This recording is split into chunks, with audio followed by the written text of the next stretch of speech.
Тэгэхээр дамжин халдварладаг ер нь бол 28 өвчин байдаг. За эдгээрээс бол хачигт энцефалит, хачигт боррелиоз, хачигт эрксиоз зэргийг бол 2005 оноос хойш одоо Монгол улсад бүртгэгдсэн байгаа. За тэгэхээр хачигт энцефалит, хачигт боррелиоз хоёрын хувьд бол дамжуулагч хачиг нь ой мод ихтэй бүс нутгаар тархсан байдаг бол хачигт эрксиоз бол бидний мэддэг бэлчээрийн буюу малын хачиг. За энэ бол бүх нутгаар тархалттай байдаг. Тэгэхээр хачигын яг идэвхжлийн үетэй давхцуулан одоо өвчлөл нь бүртгэгддэг. За энэ хачигын идэвхжлийн үе бол ер нь 4-өөс 10 сард одоо тархсан байдаг. За тэгэхээр хачигт энцефалитийн хувьд бол одоо вирусээр үүсгэгддэг. За төв мэдрэлийн системийг одоо гэмтээдэг. За хордлоготой явагддаг ийм өвчин байгаа.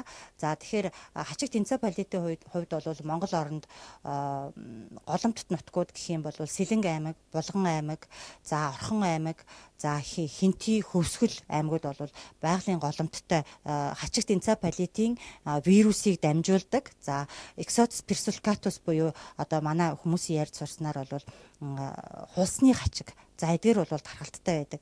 За идэвхжил нь бол ялангуяа одоо Сэлэнг аймгийн Ерөө сум, Мандал сум, Хялгант, Бугант, Булган аймгийн Бугад сум, Хялгант, Хутаг өндөр сумууд бол хамгийн өндөр одоо байгалийн голомтын идэвхжилтэй гэж үздэг байгаа. Тэгэхээр яг хачигт халдвараас ялангуяа хачигт энцефалитаас сэргийлэх хамгийн гол арга бол ер нь бол хачигын халдварын үед хачигт хазуулахгүй байх. За хачигт хазуулахгүй байхын тулд бол одоо ялангуяа саяны хэлсэн голомт нутгуудаар за ямар нэгэн одоо онцгийн шаардлагагүй бол яг тэр 4-өөс 10 сар идэвхжлийн үед ой модоор аялахгүй байх. За ой модоор аялахаар бол одоо тод өнгийн одоо битүү хувцс өмснө гэж байгаа. Тод өнгийн хувцс гэдэг маань одоо урьдчилан сэргийлж тийм ээ хачиг өөр бие дээрээ асж гинүү гэдгийг урьдчилан сэргийлэх зорилготой. За тэгээд ер нь 2-3 цагийн дотор өөрсдийгөө болон хамт яваа хүнээ, хүүхдүүдээ хачиг асж гинүү гэдгийг одоо шалгах нь чухал байгаа. За мөн одоо хачиг дайжуулагч. За энэ бол одоо үйлдвэрлэгчийн заавраар жишээлбэл одоо хувцсандаа 4-6 цагийн зайтай цацах. За мөн зарим одоо үйлдвэрлэгч нь бол одоо биендээ ил гарсан хэсгүүдэд 2-3 цагийн зайтай цацах. За эдгээр одоо хачиг дайжуулагч хэрэглэх.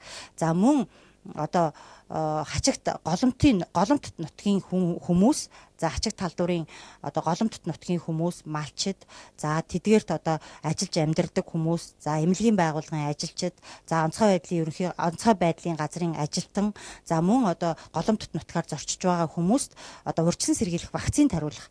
За энэ маань болохоор 3 тун байгаа. За нэгдүгээр тунг бол 4 сарын сүүлээр буюу одоо хачигын идэвхжлэлтэй урьдтуулан хийх. За дараа нь бол сарын дараа 5 сарын сүүлээр, за тэгээд жилийн дараа ингэж 3 бүрэн тун авсан тохиолдолд одоо энэ өвчнөөс бүрэн сэргийлэгдэнэ. За мөн одоо байнга оршин суудаг иргэд 3 бүрэн тунгаа авсан тохиолдолд одоо сэргээх тун буюу 3 жил тутамд нэг удаа тариулах. За анги вакцин хамруулах.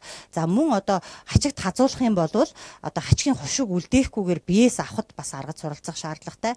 За магадгүй одоо хачигт хазуулсан тохиолдолд одоо шууд суглаад авчих юм бол магадгүй өвчтэй байсан тохиолдолд одоо хорыг илүү ихээр бие махбодод цацдаг гэж байгаа. Тэгэхээр тийм учраас одоо яг хачиг хадсан хэсэгтээ одоо спирт, йод тийм ээ тэр спирт йодоор тэр хэсэгтээ одоо 2-3 минут одоо хачигн дээрээ дараад за тэгээ булчин сулраад тайвширсныхан дараа за хачигын хушуу маань өөрөө ийм буруу харсан хөрөөний ир шиг ийм хөтөлбөртэй байдаг гэж байгаа. Тэгэхээр яг хушууны хачигны хушуугаараа пинцептээр бариад юм уу за эсвэл одоо утсаар одоо ороож агаад за займчуулах маягаар татаж аавна гэж байна. За тэгээд татаж авсныхаа дараа тэр хэсэгтээ спирт йодоор одоо цэвэр ариун боолт хийх. За мөн одоо хадсан хачгаа одоо мэрэгжлийн байгууллагуудад хүргэж өгөх юм бол одоо урдчилж тийм ээ тэр хачиг нь одоо өвчтэй байна уу гэдгийг шинжилчих юм бол одоо эмнэлэг зүйн шинж тэмдэг илрээгүй нууц үедээ одоо өөрийгөө урдчилан сэргийлэх эмчилгээ хийх боломжтой юм аа.